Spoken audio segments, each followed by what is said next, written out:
Total fertility రేట్లో replacement level అనే పదం వాడతారు. అంటే ఒక తరం వెళ్ళిపోయి కొత్త తరం వచ్చినప్పుడు ఎగ్జాక్ట్గా అదే సంఖ్యని భర్తీ చేయటంలో ఏ లెవెల్లో ఉంటామో అదే రీప్లేస్మెంట్ లెవెల్ అనమాట. అంటే ఉదాహరణకి పాత తరం వెళ్ళిపోతుంది, కొత్త తరంలో కూడా ఆ జనాభా రీప్లేస్ అవ్వాలంటే ప్రొడక్టివిటీ ఎంత ఉండాలి, ఎంత ఫర్టిలిటీ ఉండాలి, దీన్నే రీప్లేస్మెంట్ లెవెల్ అంటాం అనమాట. ఈ రిపోర్ట్ ప్రకారం భారతదేశంలో యంగ్ పాపులేషన్ చాలా సిగ్నిఫికెంట్గా ఉన్నారనమాట.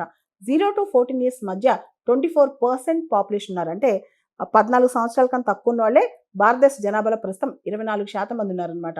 అదేవిధంగా 10 సంవత్సరాల నుంచి 19 సంవత్సరాల మధ్య 17% మంది ఉన్నారు.